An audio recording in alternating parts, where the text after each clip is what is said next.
Assalamualaikum warahmatullahi wabarakatuh. Halo kawan BC Bontang, jumpa lagi bersama saya, Syafri.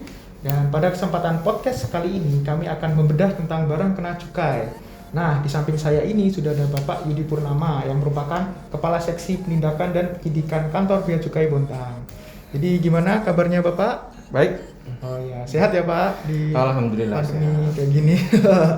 Ya, jadi Bapak Yudi Purnama ini merupakan seorang yang sangat expert dan berpengalaman di bidangnya karena tugas dan fungsi P2 salah satunya adalah menangani tentang barang kena cukai. Baik Bapak, jadi langsung ke pertanyaan pertama saja Bapak ya. Nah, kita kan sering mendengar istilah cukai. Sebenarnya apa sih Pak itu artinya? Cukai itu adalah pungutan negara ya. Jadi pungutan negara yang dikenakan terhadap barang-barang tertentu yang punya karakteristik tertentu yang diatur dalam undang-undang. Gitu. Nah, lalu apa sih Pak perbedaan antara cukai dengan pajak itu? Beda ya. Jadi hampir sama tapi beda. Kalau pajak itu lebih bersifat memaksa dan dia lebih luas objeknya dan dikenakan terhadap seluruh rakyat biasanya, seperti pajak penghasilan, PPN, ya, pajak penjualan dan lain-lain.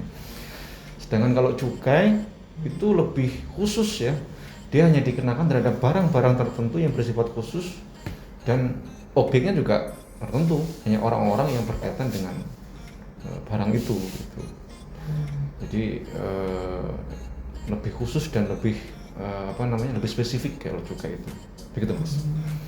Nah, tadi kan Bapak mengatakan kalau barang kena cukai itu termasuk barang yang khusus ya.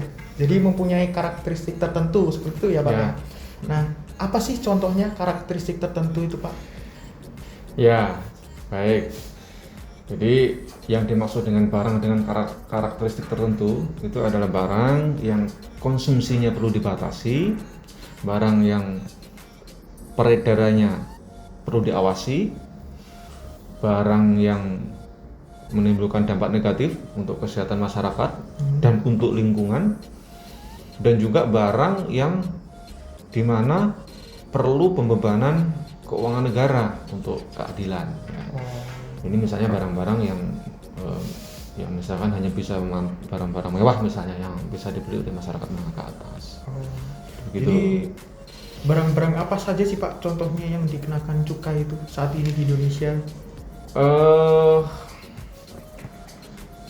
Saat ini ada 3 ya yang diatur undang-undang tuh yang pada kena cukai. Yang pertama adalah barang etil alkohol ya, atau disebut etanol ya, atau orang biasa menyebut alkohol, jadi alkohol murni itu dikenakan cukai.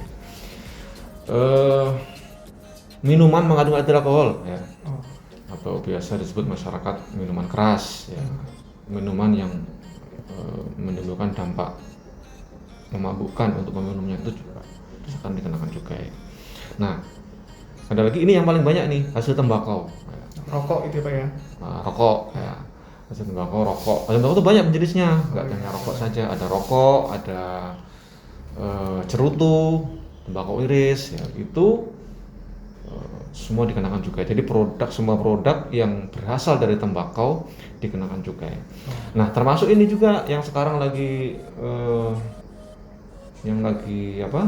kekinian ya, kayak misalkan produk-produk vape ya, liquid vape, Rokok elektrik rokok gitu, Pak, ya? elektrik Ya. itu kan juga yang mengandung nikotin, itu juga dikenakan cukai. Nah, kalau gitu orang-orang yang membeli, misal nih saya mau beli rokok ke warung, berarti saya juga harus sekalian bayar cukainya Pak ya? Atau gimana ya Pak? Nggak begitu. Jadi di aturan di undang-undang yang wajib membayar cukai itu yang membuat Yang membuat pabriknya seperti itu pabriknya Pak? atau produsennya. Produsennya. Ya. Jadi jika ada orang pihak yang membuat barang kena cukai itu, ya dia yang wajib yang menanggung cukainya, yang punya kewajiban bayar cukai dia. Jadi bukan konsumen seperti saya atau Jadi produsennya. Nah, sekarang pertanyaannya, bagaimana kalau barang itu dibuat di luar negeri? Siapa yang bayar cukainya? Nah, yang bayar cukainya adalah orang yang memasukkan barang itu atau importirnya. Jadi Jadi begitu ya. Jadi kalau yang barang dibuat di Indonesia, yang wajib bayar itu adalah produsennya. Kalau barang impor, yang wajib bayar cukai importirnya. Oh, jadi yang wajib membayar cukainya itu yang jualan Pak ya, bukan yang beli barang kena cukainya? Ya, yang jualan. Ya. Oh. Tapi penting nih harus diketahui teman-teman nih, ya.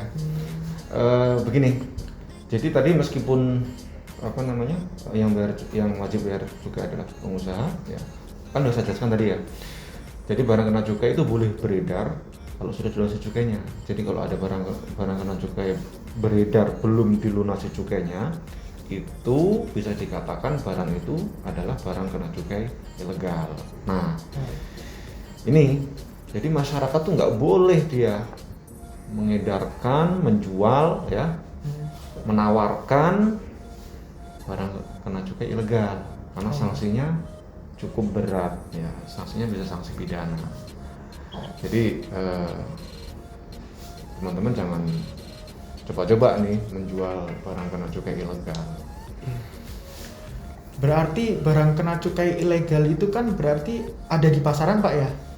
Ya ada, selama ini banyak di pasaran. Jadi bagaimana sih masyarakat tuh mengetahui kalau barang kena cukai ini ilegal atau legal itu dari mana?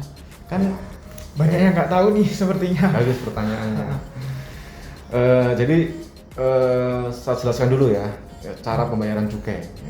Jadi ada dua cara membayar cukai itu. Yang pertama dengan cara pembayaran, jadi pengusaha ini membayar secara tunai ke negara.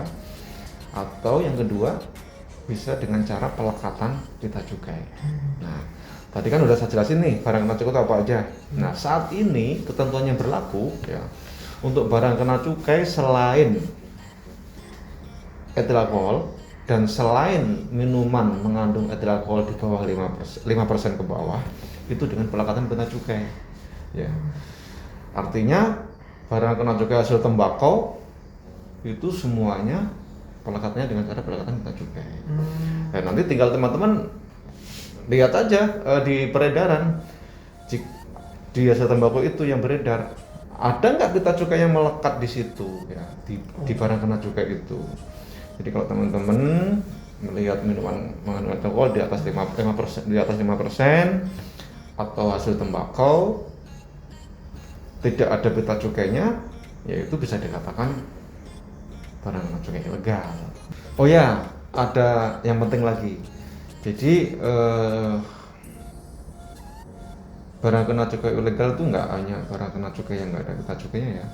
Barang kena cukai yang ada pita cukainya, tapi ternyata pita cukainya itu palsu, ya. Itu juga dikatakan barang kena cukai ilegal. Bisa Pak ya seperti itu? Oh bisa, bisa sekali dipalsu pita cukai itu. Jadi bagaimana sih membedakan pita cukai asli dan palsu itu? Kita taunya dari mana? Kalau Mas Afri atau teman-teman yang di bea cukai harusnya sudah tahu itu. Jadi kalau pita cukai itu kan setiap tahun diterbitkan desain, Diperbarui Pak. ya tiap tahun desainnya itu diperbarui. Dan setiap tahun juga ada tuh sosialisasi pelatihan ke teman-teman pegawai tentang bagaimana mengenali dan mengidentifikasi pita cukai. Jadi nanti bisa kalau teman-teman Mas Afri bisa diskusi atau bisa nanti sharing dengan teman-teman yang di pengawasan, tentunya itu bisa, mereka ada itu bahkan alatnya ada itu untuk mengidentifikasi itu kan. Nah sekarang bagi masyarakat ini yang masalahnya gimana mereka bedain itu asli atau palsu. Gampangnya gini aja kalau teman-teman ya yang bukan bea cukai ya gimana bedain pita cukai itu asli atau palsu. Untuk rokok ini terutama ya, rokok itu kan banyak ya mereknya, banyak sekali mereknya ya, mungkin nggak bisa sebutin, sangat banyak. Nah ada rokok-rokok yang brandnya itu yang sudah dikenal luas masyarakat, ada yang brandnya itu nggak begitu terkenal. Kan bisa teman-teman bandingkan tuh dengan misalkan pita cukai ini kok beda dengan pita cukai merek yang lain gitu. Nah itu patut curiga tuh teman-teman tuh, karena pita cukai itu seharusnya desainnya sama ya. Jadi dalam tahun yang sama desainnya sama, yang bedakan hanya tarifnya harga jual ecerannya, tapi desain itunya harusnya sama. Jadi kalau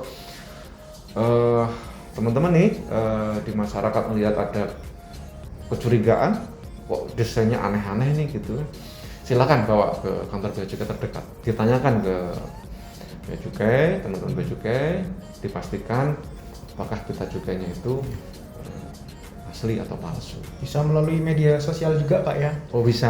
Nah ini teman-teman dari Lebih mudah. dari penyuluhan, ada media sosial, bisa dengan ada telepon juga ya, Iya, ada email ada. dan sebagainya. Nah, kita kan tadi sudah membahas tentang BKC ilegal ya Pak ya. Nah, salah satu tugas dan fungsi bea cukai itu kan menangani tentang barang kena cukai ilegal itu kan Pak. Jadi bagaimana sih alur proses penanganannya, alur proses penanganan BKC ilegal di petugas bea cukainya itu gimana? Tadi kan udah tahu ya BKC ilegal itu seperti apa, Iya. saya jelasin tadi. Nah, jika kami nih dari petugas bea cukai menemukan itu di peredaran, ya kita tindak gitu ya, kita lakukan, kita amankan, kita proses.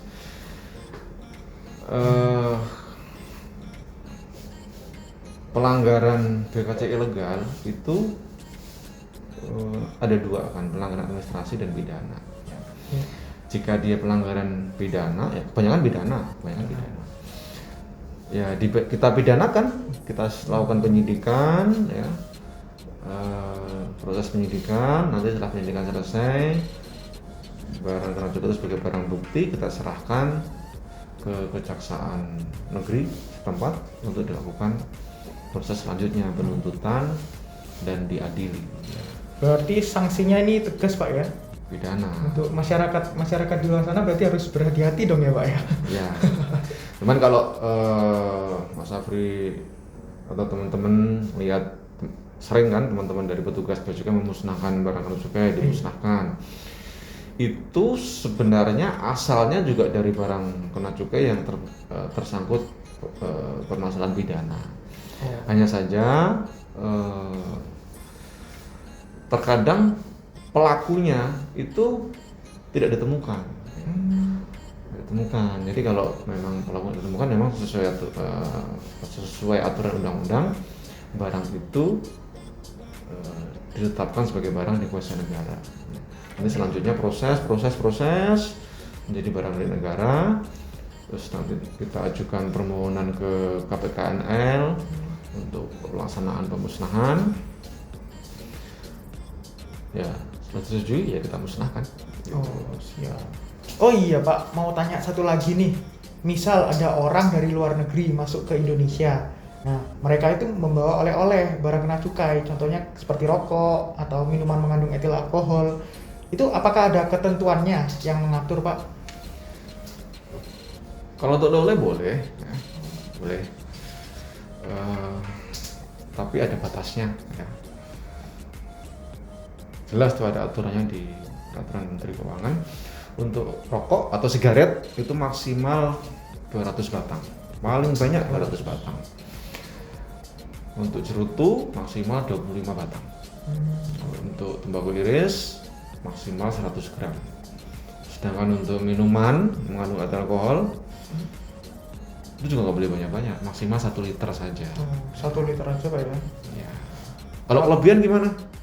Ya nggak boleh. Kelebihan kalau datang dari luar negeri lebih dari itu bawanya, kelebihannya nggak boleh dibawa. Berarti masuk. dimusnahkan gitu Pak? Dimusnahkan. Nah, untuk tadi barang kena cukainya apakah wajib membayar cukai Pak? Kan oleh-oleh, jadi nggak perlu bayar cukai. Oh, jadi nggak perlu. Tapi batasnya tadi loh ya, nggak boleh melebihi batas. Pajak juga nggak perlu ya. Bea masuk juga nggak perlu. Oh, baik. Yang penting itu adalah barang oleh-oleh ya, dan tidak melebihi batas yang ditentukan. Jadi seperti itu Pak ya. Nah, sebelum ditutup nih Pak, barangkali ada pesan yang ingin disampaikan bagi para pemirsa.